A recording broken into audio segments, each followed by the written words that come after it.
sebagian pelanggaran-pelanggaran memang seringkali akhirnya mengurangi. Oke? Seringkali akhirnya sebagian pelanggaran ini akhirnya mengurangi derajat keimanan seseorang, bahkan bisa jadi menjadi penghalang dari diterimanya amalan-amalan dia yang lain. Sebagian pelanggaran-pelanggaran dosa-dosa ini selain jelas oke, turunnya keimanan, kan iman naik turun, naik dengan amal soleh, turun dengan maksiat. Berarti pelanggaran-pelanggaran, kasus-kasus yang sifatnya pelanggaran, oke, baik meninggalkan apa yang dilarang ataupun bukan meninggalkan apa yang diperintahkan ataupun melakukan apa yang dilarang, gitu. Itu selain turunnya jelas derajat keimanan, juga dengan itu akhirnya bisa jadi sebab tertolaknya sebagian amalan yang dilakukan. Tuh. Tertolaknya atau nggak sempurna minimal pahala sebagian amalan yang dilakukan karena pelanggaran lain yang dilakukannya. No. Jadi amalan ini saling terikat satu sama lain. Contoh kasusnya yang berbicara makna ini. Sabda Nabi SAW misalnya, "Man syaribal khamra lam tuqbal lahu salatun arba'ina yauman." Lam tuqbal lahu salatan arba'ina yauman. Barang siapa yang minum khamr nggak diterima salatnya 40 hari. No. 40 hari lo nggak diterima salat minum khamr. Udah makanya gue bilang jangan. Udah minum kecap aja lo kecap. Sih lo minumnya. Anggur ucap orang tua jahat. Ya, puyung jahat tuh orang tua.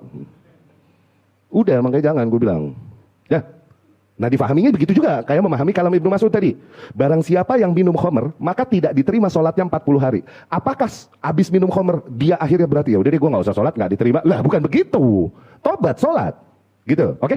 Tapi nggak diterima sholatnya berarti angus sholatnya 40 hari. Loh, bukan begitu juga. Fahami tadi sebagaimana kalamnya Ibnu Mas'ud. Dia udah menjatuhkan kewajibannya sholat. Oke? Enggak juga jadi wajib ketika udah lewat 40 hari dia mesti menebus sholatnya yang 40 hari kemarin yang kagak diterima. Begitu gak?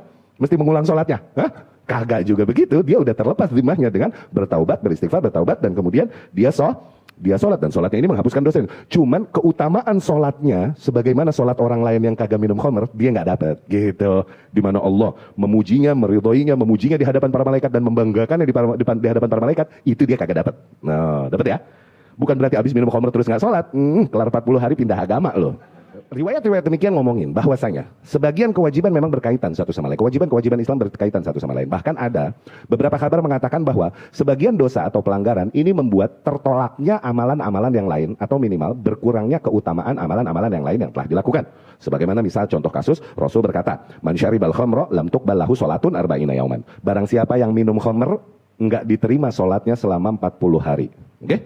Ini hadis sahih diriwayat Imam Ahmad dan Tirmidzi. Rasul juga berkata, "Man ata arrafan fasaddaqahu bima yaqul." Barang siapa yang mendatangi peramal, dukun, terus dia percayain yang dia omong, oke? Dipercayain olehnya apa yang dia omong, lam tuqbal lahu salatun arba'ina yauman. Enggak diterima darinya salatan atau salatun bisa selama 40 hari. Oke? Waqal, dan Rasul juga bersabda, "Ayyuma 'abdin abaq." Hamba manapun, budak manapun kabur dari tuannya, ayyuma abdin abaqa min mawalihi, tuh budak manapun kabur dari tuannya, lam tuqbal lahu shalah, salatnya tidak diterima sama sekali. Tuh, dipaksa dia terima takdirnya sebagai budak, jangan kabur. Harus. Dan diganjar dia 2 kali lipat dari orang merdeka. Sampai Abu Hurairah radhiyallahu anhu mengkhabarkan hal itu dari Rasul sallallahu alaihi wasallam. Kita misal salat pahalanya 5, kalau budak pahalanya 10 noh. Kenapa? Sabarnya dia nerima qadar bahwa dia budak dan gak lari dari kan. Tuh. Oke?